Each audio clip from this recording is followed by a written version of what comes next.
it's Stacy, and I've had the lovely Janine here this week, who I yelled at because she was meant to be on my podcast last year. So I'm going to give her a bit of a roast. But I'll let Janine introduce herself for today. But today's podcast is about being in that corporate world and going through a separation. So Janine, you just want to introduce yourself and what you do and what your background is, and we'll get started. Sure. Thank you, Stace. And yes, thanks for the little nudge. That's great. So yes, I am basically I have my own business for the last 14 years and working primarily in the corporate arena because my background is human resources in corporate. And obviously with my own business, I go in and out of all different industries, all different size organizations, working with both males and females. And primarily there's two kind of areas. One is sort of that team facilitation and strategy work. And the other side of it is leadership development and executive coaching. And what I noticed through all the executive coaching is that we're never just talking about business and we're never just talking about their role as leaders in business, but a lot of the life stuff comes in as well because that impacts who we are and how we turn up at work. So that's kind of been the last 14 or so years. And then about 2 years ago, I've started to go more into the online space, specifically focused on women in corporate and really helping them to kind of, I guess, navigate how their career fits in with life, not the reverse, and how did they set goals and, I guess, live a life that's full of empowerment and fulfillment so that it's not all career focused. Yeah. And you mentioned, like, I feel, and it's obviously no badness to males, but I think I feel so much responsibility with, okay, well, I have two girls for starters. If I had sons, it could be different. I'm not sure. Yeah. But, like, I have two daughters. I have, like, these businesses. There is shit flying everywhere. I try and, like, make the absolute best of it. And they're pretty good because they're older now. But it's all, they say like work-life balance, and I don't think that's a thing. I think it very much has to intertwine with everything. And my girls don't know me doing anything different other than what I do now because I was so little when I went out on my own that it's just all they know. But I'm not saying that's been perfect either. But, yeah, I think it is really hard to, whether you're like in the corporate world or whether you're not, it's still really difficult to try and just mesh all of that together. And then when you add the added layer of like going through separation, so as you said, if a lot of the personal stuff that comes up when you're coaching people, you have to deal with both. You can't go, oh, well, sucks to be you. Let's put that aside because we're talking about work. Like it affects how you show up, how, you show up at home to your family, like to everything. So I suppose, what are your observations with people going through a separation? So I don't refer to it as a divorce because there's many de facto relationships, so separation. And the issues that it might cause in corporate. So whether you're speaking from a person who might be owning a business and like them showing up to, be a leader, or somebody working in the corporate field who might be an employee who's, I try not to throw that title around. Like my team know that we are all together. I think the other week when I said if M&M tickets come out, my leave is trumping everybody else's. I don't throw it around, but I did say that week. So to me, we are a team, and we're a small team. So, what are your observations of people going through separation, whether they're the owner of the business or whether they're an employee within a business? Yeah, great question. So observations are that so first of all, I think a lot of people put on a mask when they turn up and show up for work because there's all this chaos going on in the background, and work is probably the anchor for them, and it's the stable thing. And so when they walk through that door or they get online, suddenly the mask has to come back so that they can appear professional. And, and that's the one space that is kind of, as I said, normal for them for us. So that would be my first observation. But actually what happens especially in the coaching sessions is the layers start unpeeling because of the amount of stress that they're going through and the burdens and what sits on people's shoulders during that period and expectations of others, especially for those who have kids, and what that looks like and feels like. So that the level of stress is probably the biggest thing, that despite them kind of appearing like the calm duck on the surface and then the legs are paddling underneath as they try and deal with the enormity of what's happening in their life. Yeah. And so one of the things that I kind of try and do with people is for them to remove the mask is, I guess, the key, that because I say to them, even if you think people aren't noticing, they are, and they know something's going on, but they don't want to have the conversation because they don't want you to feel uncomfortable.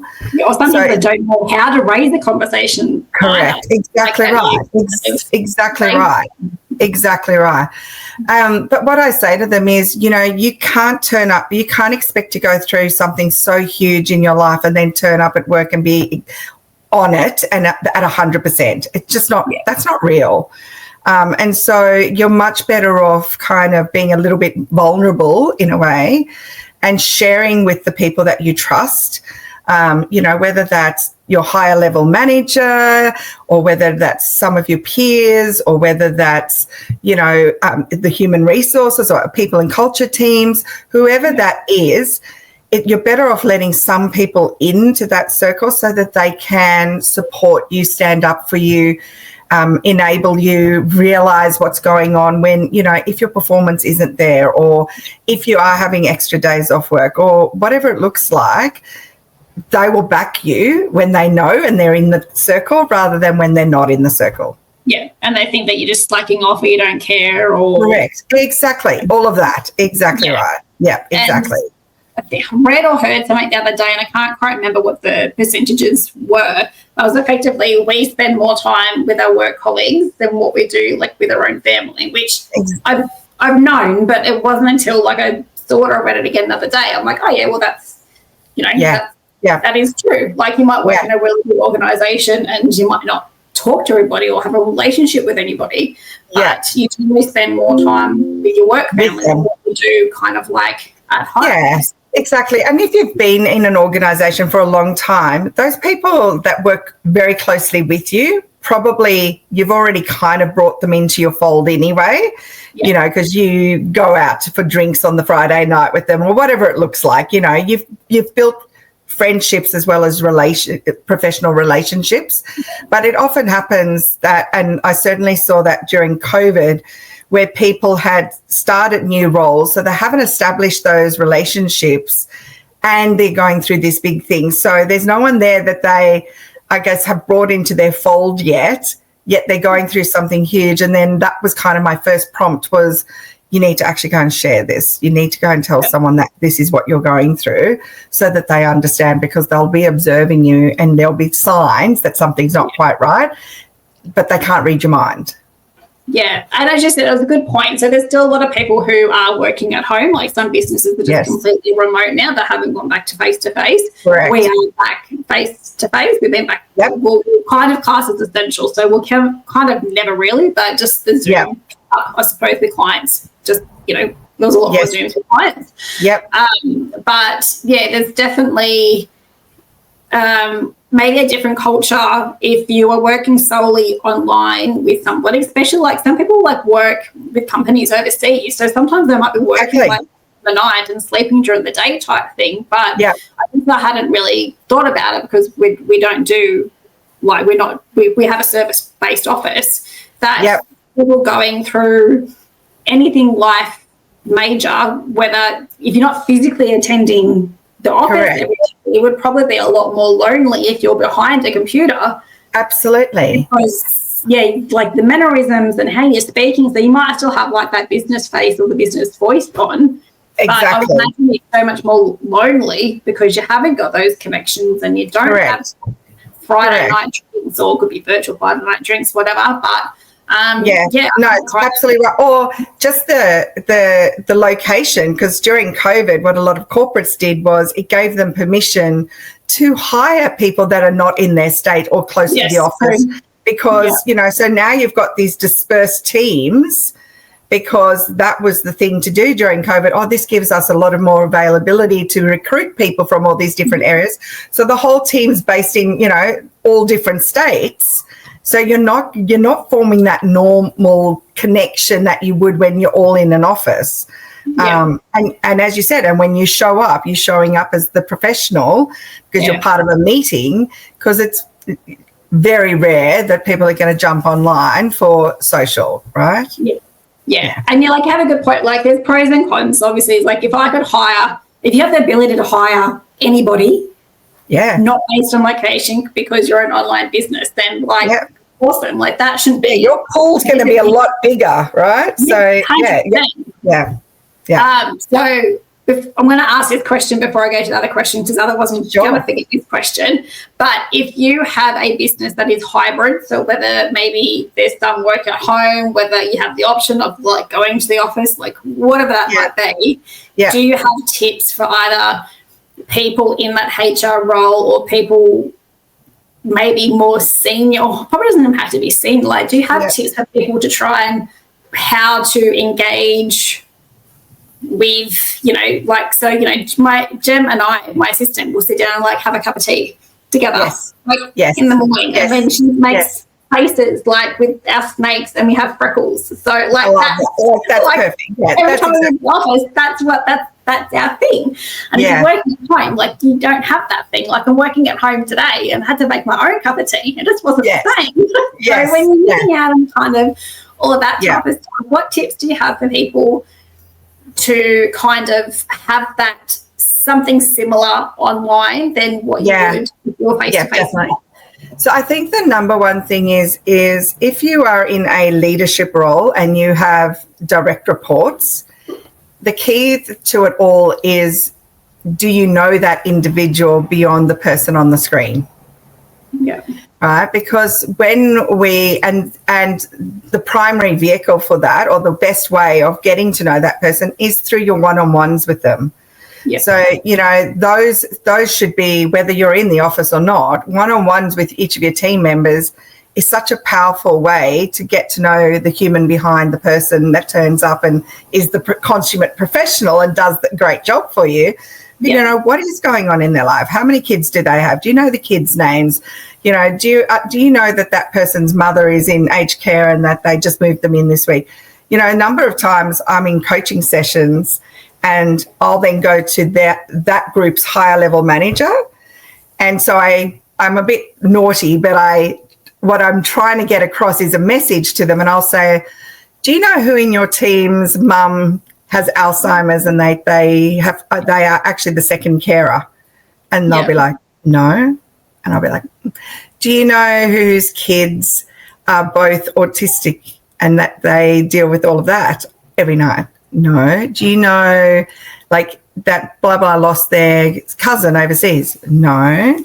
Right. Yeah. So there's all these different stuff and I said, and then I'll often be a bit presumptuous and naughty, because I'll say to that leader, well, I've only had 2 coaching sessions with them online and I know. Yeah. Right. So what is your role as a leader beyond the obvious stuff, where you have to get to know that human being behind, because that way you're going to get optimum out of them anyway. Yeah. And so you're talking about one-on-one. So I have 2 legal practices. I have a mortgage broking business. The other legal practice, they're all up at Queensland. They all work at home, majority of them. So here's office space, so we're here together. Yep. And time, I don't know where yesterday has gone. I don't know how we're in March. Honestly, it's every intention to try and reach out to people. I know. It's just so the best way is to just schedule it. Yeah, I get it. So it was how often should you be trying to? It's a really good point. So the bigger the team, the less often, obviously, because you're not a miracle worker and we have finite amount of time and we still got to get work done. Yeah. But so if you've got a lot of people that you have to meet with one-on-ones, you're probably going to do it, once every fortnight or once every month. But as long as that person knows that is yours and their time, you'll get the results that you need anyway. I mean, the ideal is obviously weekly to fortnightly, because you're just checking in, and they don't need to be big. When they're operational and they're, you're just quickly flying through things, I always kind of go, what are your 3 questions that you want to ask as that leader? Okay, if it's weekly, what's your priority this week? What's the one thing that you have to get done that will shift the needle, right?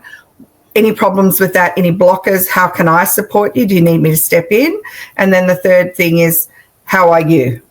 Yeah. Yeah. So are you okay? Have you got anything going on this?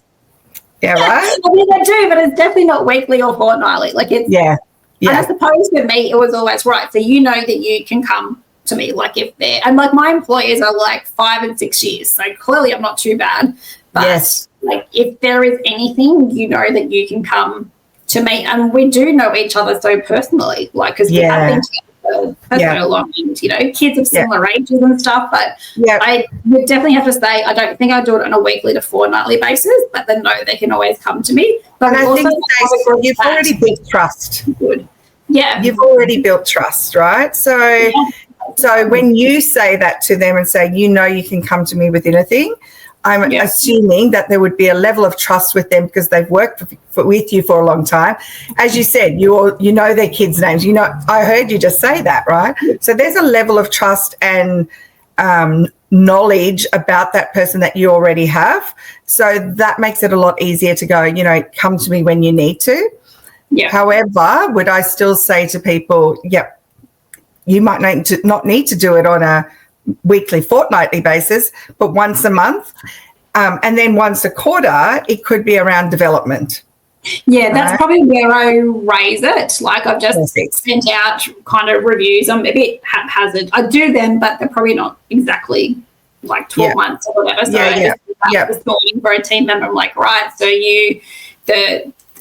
Ali, my other lawyer, is spending more time like with Alex. I'm like, right, Alex, fill out your questions. Ali, fill out the questions about Alex, and let's meet up probably next week when we're all together, and let's have a chat about that. So I definitely do all that. I think the group chat we have is very beneficial. I don't know, there's the whole you're not meant to contact your employers outside of work hours. We do that a lot, but it's not about work. It's about like other things. But then I always say that that if I contact you, like I did not expect a response. I'm working different hours to you. And if I don't send stuff now, like I'm going to forget it. Like I can guarantee I'm going to forget it. Yeah. So obviously you have that boundary of like when you're contacting people. And if you're different time zones, like that's going to have to be taken into consideration. But so definitely just asking those simple questions, how are you doing? Are we all okay? If there's anything I can do to support you, I've noticed that you're not quite yourself. Your work's kind of a little bit all over. Exactly. You haven't delivered on this, all those conversations. But, and that goes, what you were just describing, sometimes we talk after work or, again, it's because there's trust there. Yeah. Right. So as soon as someone trusts their leader and knows that person has their best interest at heart, professionally and personally, right? This is where the well-being space comes in, right? And you are giving them permission to contact you, to come to you with issues, and they know you will help and support them. Yeah. That's very different to when you're dealing with new leaders who you haven't got that rapport yet with, haven't had a long enough time period to establish trust. And you don't know how they're going to come back and support you yet. Right? Yeah. Do you notice, well, first of all, before I forget this part, so there's obviously no shame in coming forward to your leader, to your employer, to HR, whatever it is, if there is something if there is something happening, if there is, if there is mental health issues, if you're going through family concerns, anything, you need to speak up. Yes. But I nearly forgot my question then. See, that's why I've got to write everything down. I know, you're the same as me. But have you noticed a different perspective with ages? So I know from an employer perspective, the kind of expectations of when we're looking for new employees is kind of wow, I would so not do that. So with leaders, have you noticed a difference in relation to generational? Absolutely, things? definitely. I know employment at the moment is different to how. Yes, totally. back in the day. Totally. Yeah. What about so the older the generation is, they come from, and this is them as leaders as well as sharing inner thing personal, right? They have come from a generation where it is, we do not share our personal stuff. We put it under the carpet and hope it goes away. We, like if I think about my mum's generation, like they are a generation that just, you'd never see a counsellor. You would never talk about mental health. And now that's our normal, right? We, like even when I was in HR and corporate, I used to have people who are in my generation coming to me and going, I don't want anyone else to know about this. And it was rare that they would come to us and talk to us about mental health, etc. And it was when all of that was first coming out. And then you talk about, never would anyone come to you and say they were having marriage issues or, nowadays, like the new generation coming through are like, here's me stripped bare, like, no filter. And I kind of am like, that's amazing. Because that's that vulnerability that we want good leaders to have, to say we're not perfect. We're also going through our own stuff. So when you've got those two generations kind of sharing pretty much everything, that's a match made in heaven, because that establishes trust for people. Yeah, so probably just bear in mind age, generational things. So we're kind of like 10 years apart from everybody. I think Alex might have stuffed that up, but we're pretty well like 10. So like my eldest, and then me, and then like the next. So like we're kind of like all 10 years beautiful. From each other. So we get along like really, really well, and we do know. And it hasn't started that way, obviously. Like I said, the girl has been with me for quite some time. So and a lot of us are breaking generational patterns in the way that we parent, right? So even if you do have some of those older generations in your workforce, actually they're learning quite a bit from the younger generation, and they've also got their own kids and what they did and how they would have handled such situations, especially marriage breakups, etc. Or they just wouldn't have separated because you didn't do that in my day, right? When they come from that, and then but actually they want it to be different for their kids, because they want their kids to be happy. So if that means you separate and you get divorced and you change, like, okay, do what makes you and your kids happy. Right? So that they're learning, we're breaking generational patterns that we needed to break in a lot of ways. Yeah. So it's effectively possibly just, it's not that someone's trying to be rude or whatever. It's probably, and the upbringing, like if you've got cultural things in there as well. Absolutely. Exactly. Yeah. There's another layer, right? Yeah. So just be mindful that, if someone's not wanting to connect with you, it's not them trying to be, well, it could be them trying to be arrogant, but look at the other perspective in that it could be a cultural thing. They might be uncomfortable. They might have never had that in employment before. So it's kind of like, what's happening? Like, this is weird. Is how it's meant to be. So bear that in mind. And there definitely is a lot. Like I know when I first started working, so I've been in business 9 years this month. Yeah. What was back then is like completely different to now. Like I just said to the girls, because we have a lot of clients who are suicidal, and I did suicide prevention training maybe last year or the year before. Yeah. And there's another round that's coming around. I'm like, look, if you girls want to go do this, like you go do it. Look, don't leave me all at once. So I have all these phone chains up. Like if that's something that you want to do, like happy, like go do it. And they all said yes. So it's even that additional kind of layers of knowledge and experience and strategies to when you are dealing with that. But even, I've got my kids aren't in high school yet, but I've got a lot of friends who, because I'm an older mum, but I've got a lot of friends whose kids are in that late year 11, year 12, early 20s. And the amount of times one of them has brought up, that one of their friends is suicidal and they're dealing with that issue around their friend because of, marriage breakdowns in their parents or because of pressure in the world or whatever. It's just a different generation. They're learning to deal with things that were hidden before. They happened. All of that happened, but we just never spoke about it, or it wasn't appropriate to speak about it. Yeah, but it's even not that age. Like my kids are kind of around it. I don't mention the client aspect of it because it's spoken about at school and stuff. And then, so it's not even it doesn't even have to be senior people. We're getting to mental health all of a sudden here. But I think it's really just being open. And there's so much more accessible. Like my kids laugh at me when they said I didn't have a computer and internet until I was like late in high school. And that doesn't make me feel like I'm only in my early 40s, but it just wasn't. It just wasn't a thing, and they can't understand. I'm like, you have access to so much more stuff now than what we have. At your fingertips. Online bullying, like there's whole piles of stuff. Which is also like very generational. But also it's in the curriculum at schools. That's we do they like on Mondays at my boys' school, they have meditation Mondays. Yeah, they've got my girls go to a Christian private. They call it something, but it's something similar. I think it's like every morning, but like, effectively there's different things. And there's always people coming to school to talk and, amazing. Yeah. My computer has just shut down the questions on this side. I know one of it was in relation to, I'm going to have to bring it up on my phone now, like self-care, whether that's coming from like a leadership point of view or whether that's coming in from you personally going through something. What are your tips with that? And I will try to bring up the rest of the questions on my phone. That's fine. Hilarious. So self-care. So often in the coaching sessions when there's an acknowledgement or someone's been brave enough to share that they're going through something as huge as separating from their partner, and that, their first concern usually is like the impact on others. But one of the things in particular for the females in a lot of the breakups is they're all about protecting the kids and looking after their well-being. And I'm not saying that the males don't, but it generally falls on the females. That's just the rite of passage that happens in those times.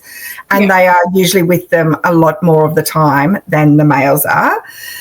So what I generally say is you can't care for them and look after them if you don't fill your own cup first. And that's really hard in situations like this because your trauma response and your hormones and the stress levels and everything are going to be out of whack. So, what's one thing you can do for you?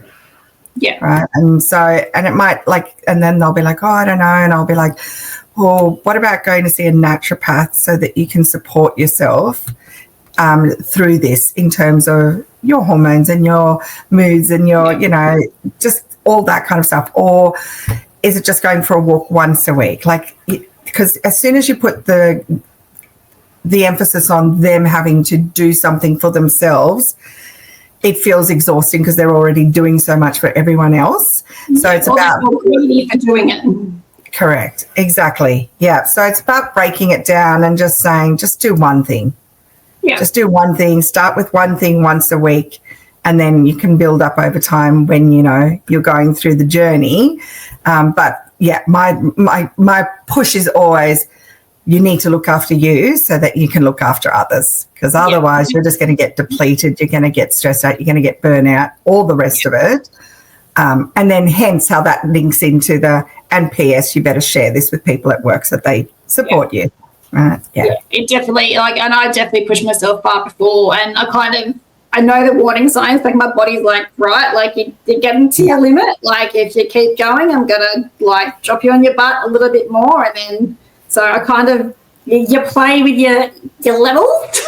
Exactly. Yeah. So I kind of like that. I'm like, righto. So the weekend just gone, I'm like, righto, in my pajamas until midday. I'm like, right, yes.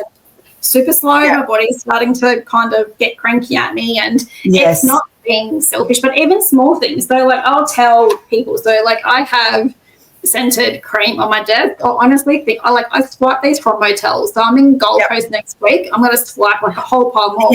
Love it. And I usually make sure that they're scented, so they smell good. But I will just give myself a quick hand massage. So I'll pop some in, I'll smell it, I'll it smells nice, and just sit at my desk and just Yeah. Do that, spend something as simple as that is so good. For me, my daily, so when I've got an online women's program, and one of the things we talk about is me time. So if I call it self-care, for a lot of people that automatically equates to eating right and doing exercise and killing themselves. But when we talk about me time, it's what do you need to support yourself this week or this day or this month or whatever. And I will send a link for you so that you can send it. So it's just a one-page sheet and it just has daily. So daily for me, not hard, is I take a cup of tea and I go and sit in the sun for 10 minutes. Right? So that activity alone helps me through so many stresses, right? And then you have to think about weekly. So weekly for me is a bath with bath bombs and sitting there. And then I put Bali music on and I pretend I'm overseas in Bali, right? And then right. And then monthly is a girls' night out, right? Or all the way through to annual, which is the family holiday, right? So that what it does for us is it shows us that small little things like putting on hand cream, sitting in the sun, whatever that looks like, all the way to a planned holiday. There's life at the end of the tunnel and we can put ourselves first. Yeah, that's really great. I like that. So mine's a cup of tea thing as well. If I don't have my cup of tea, I feel like my day is just wrong. Absolutely. Yeah, exactly. Yeah, exactly. I start with a good cup of English breakfast in the morning, or if I've got to take the kids to school and then go to the office, it's trouble. But then, as I said, when I'm in the office, Jem makes it for me. So I look forward to my cup of tea, and then because we have snakes and freckles in the office, she makes little faces. Exactly. I love that. Yeah. See, it's a ritual. Exactly. But I definitely haven't thought of it from that perspective, and I really like that because it's something to look forward to, especially the family trip. Or even don't feel guilty if you can't do that. But it just breaks it down really simple. So I like the fact that you have your daily. So obviously we're both a cup of tea.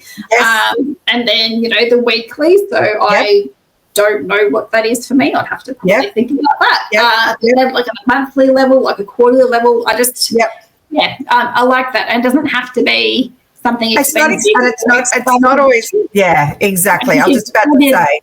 Sit at the beach with your cup of tea or, Correct. It doesn't have to be. Don't think you need to spend a lot of money to be able to do that. Exactly right. I like that one. Yes. What else do we have? So kind of like the legacy statement. So kids know everything. They pick up on stuff, no matter how young they are. They pick up on stuff, whether things are good or bad or whatever. And we see that in family law a lot. Like a client the other day said, I asked them how are the kids going, and he's like, the daughter's struggling, and she's 5. They pick up on that energy. Absolutely. Kind of, and sometimes it's not rainbows and unicorns. Sometimes there's extenuating factors. And every time I kind of talk about something DV is obviously the exception. Anything, DV is just the exception. So kind of works on your relationship or anything, it's probably not going to be an option. So correct. But kind of that legacy statement, especially when there's kids involved. What are the tips in relation to that? So obviously we always say, look, don't talk about anything in front of the kids. That's going to come against you. Don't talk badly about your ex or family members or anything. That's going to go against you, and it's probably not the human you want to be. So what about that whole legacy statement and with the kids? So a couple of years ago, I was at a lunch with a group of girlfriends who I call my tribe, and we all met each other through different things. And one of the girls was talking about the issues in her relationship, and this is not my question that I asked. I wish it was, because it was such a brilliant, beautiful coaching conversation. And one of the girls asked this girl, what do your kids see? And in that moment, I was like, that's such a powerful question. And every time I've now since coached someone who is going through separation, I've asked that question of them. What are the kids hearing and seeing and feeling? And I guess when I step into leadership coaching and executive coaching, one of the first things that I do, regardless of their position from CEO down, is I ask them to create a leadership legacy statement. And the 2 questions that they have to answer in that statement is, what kind of leader would I like to be known for? And then the second part is, what impact do I want to have? Yeah. Right. And then they create a legacy statement. And that statement becomes a statement of intent. If this is what I want to be known for, well, then I better operate like that.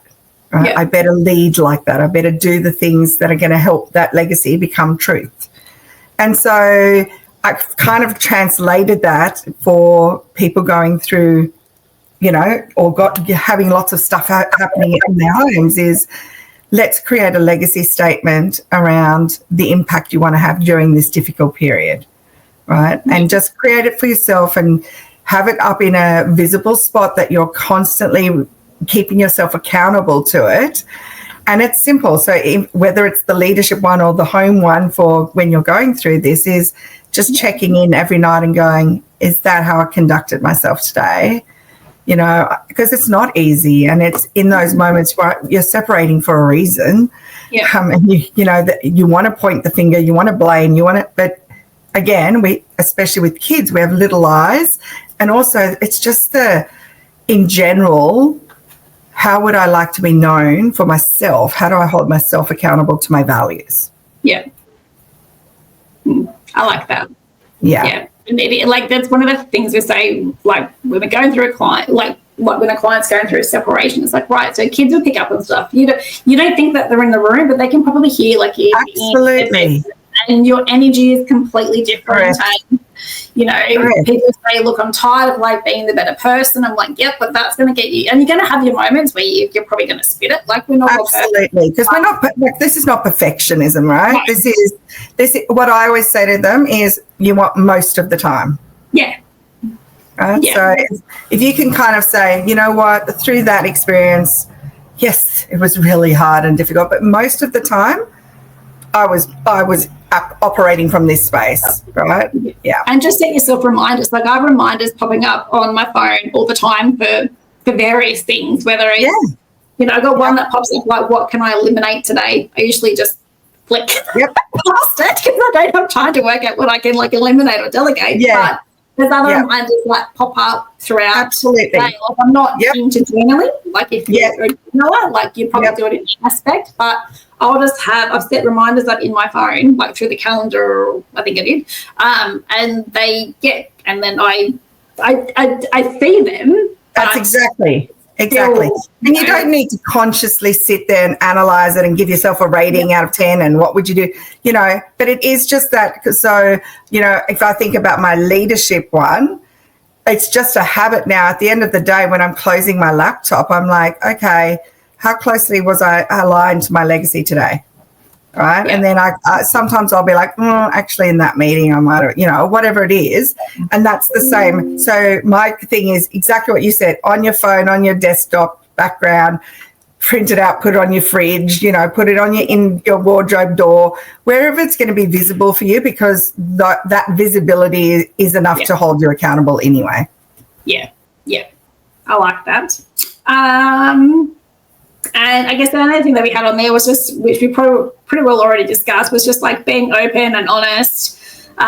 There is no shame if you're going through anything. Like, obviously we see that from the point of view of like family members going into care, or like family members having health problems like heart attacks or strokes, or we kind of range in like healthy clients, and then all of a sudden there's a pile of like terminal clients. So you just really do know what somebody is going through, and don't assume that they're being arrogant or they don't give a shit. I said, you're going to have those people, but the majority of the people are probably just going through some heavy stuff. And when you throw cultural stuff in there as well, like they're not meant to share certain stuff like exactly. Exactly. It's kind of like, there's a thing called like the accidental mediator. So it's probably like the accidental leader, or, it's absolutely. I think the role, but if you said something like, hey, like, are you okay? Like, do you need to go for a walk? Do we need to go grab a cup of tea? Like, you don't have to be in a leadership role to kind of ask if somebody's okay. And as a leader, if you're in tune with your people, I call it in tune, right? So I used to have leaders say to me all the time, how the hell did you know she needed to go outside and have a talk with you?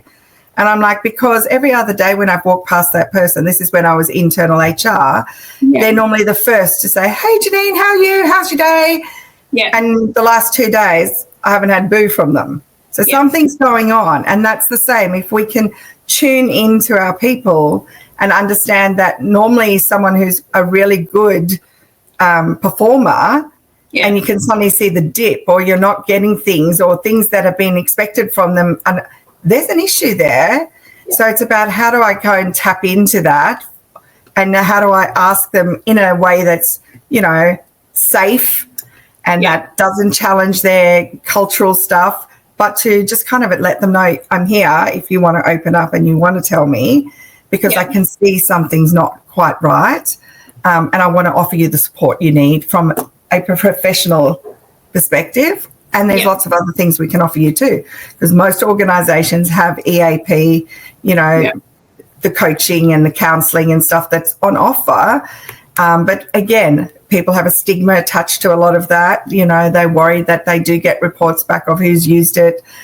Nowadays, I'd kind of say, I think that's shifting, because people, they're still, we've talked about the generational differences. The generations that are coming are going to be the first to put up their hand and go, hell yeah, I'm going for that, right? So all of that stuff. It's like, for some things, I just can't not imagine doing things. Like some of my employees that I have now, so we've it's storm season, it's Australia, so we had some pretty cool storms, and some of them are meant to be turning pretty violent. So I'd be like, hey, just work at home today. If I don't want you, I don't want to be driving in that, so you guys don't drive in that. And I think I'm joking. I'm like, no. There's either days of new employees. I'm like, no, I'm not going to be wanting to drive in that. Why would I expect you? But they're expected to do that. They're expected to drive through floodwater. They're expected to bring their vomiting child to work. They're expected to bring themselves to work with a vomit. I'm like, no. No. This is exactly. That's not, no. You're sick, your kid's sick, you've got an appointment, you've got whatever. You've got to have that flexibility, and you need to have that. Otherwise, you're going to be going through team members. There's no moral. They're not going to be loyal. They're not going to give a shit about you or your business or whatever that they're doing. So there's massive benefits to. It's not enough to say, as an organisation, you have a well-being policy, or you are concerned for people's psychosocial safety and all the rest of it. That comes from leaders in the business actually making sure that those things are accessible, that you are doing the right thing as a leader by lessening their workload, by supporting them. Otherwise, it's like values. I always say, values are great in an organisation when they're pretty and nice on the wall. What does that look like when they've been lived out day to day in the way we operate? And same with all the well-being stuff. And, if we're not actually coming as you do, right, because you're an exemplary example of that. But not everyone's like that, right? Oh, yes, we have a well-being policy. Well, what are you doing around that? Have you checked in with your people? How's their workload going? How stressed are they out of 10? What else is going on in their life? Hence back to the one-on-ones. If you can't do that regularly with your people, how do you know? The values, we just did the values recently, actually, and I made the team, I use the word made because I told them they needed to. Right, so these are kind of values. Pick one. If you don't like one, add your own, and let's work out what our values are. We haven't done that for a long time, and we haven't done that in my new business either. So we're pretty well identical. We're just all on the same page, and that comes down to recruiting though as well. So I know we've kind of spoken about a few different things, but we all made defined. 100%. Yeah, true. So we made the conscious decision when we kind of went through a few bad team members, was we would all rather be worked off our ass than have that negative, bad energy. And we made that as a team. I'm kind of like the boss, and my team were well, we agree. We would rather be really, really busy than put on the wrong team member. We want to wait. And sometimes we waited 12 months to find Alex.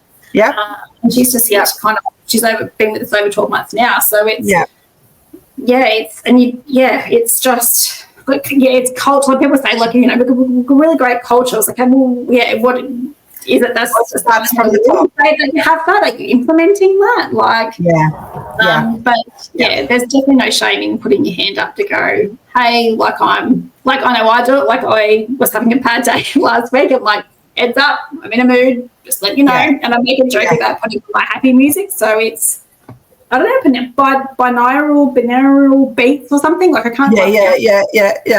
Like I'll just go put your happy music on, Stacy. I'm like, righto. So then I go to my office, like I'll put it on, and then it honestly does bring you back down. So I'm very open with my team. Doesn't happen very often, but I think so much of what you've described today, often the questions around values when I get brought into businesses around team planning or off-sites or whatever it is to set the day up for success, but I equally use it when setting values for an organisation or when I set shared standards for a team. The questions to ask are, what do we need from each other? What do you need from everyone else in this group or this team or this company or whatever it looks like? That would help you be the best that you can be at work, and that would demonstrate that they are all about respect and trust. And once you start, because you can have any value up on the wall, but if you don't understand the behaviours that have to be in play that would actually demonstrate that value's truth, right? So, when people say trust is a value, I'm like, well, trust is an outcome. Yeah. Right? Trust is an outcome. Yeah. And I really think that if you don't have those implementations in any workplace, you're probably not going to be around for long, or you're not going to be attracting the right people and just having issues. Correct. So this has definitely been a mixture of a podcast, but again, very relevant. What we say before the podcast was all exactly. I'm going to call this episode, but I suppose, is there anything that you want to finish off today in relation to either the separation or the leadership part within a business with people going through some heavy stuff? Just anything you want to finish that we haven't? No, I think the main message I would say is, in vulnerability, that is in sharing where you're at and, letting people know what's happening in your world. Yeah. For 90% of people, that will be a really positive experience. And they, the businesses and the leaders that I work with are definitely set up to support that person through, because they don't want to lose you, and they understand it's difficult, and they've probably been through it themselves. It's just about, as I always say to people, you can't expect someone to do something about it if they don't know about it. Yeah. I like that. And even if they don't open up at first, don't be put off. They might need to warm up, or the fact that they just know that there's somebody out there, like maybe that's enough. They can when they're ready. Yes. Yeah. Exactly. Well, thank you very much for joining me today. I said we'll pop the PDF or the link that you said before in relation to the self-care stuff. I really like that. And thanks for joining me today. Thank you so much for having me. It's been great. Thanks, Stace.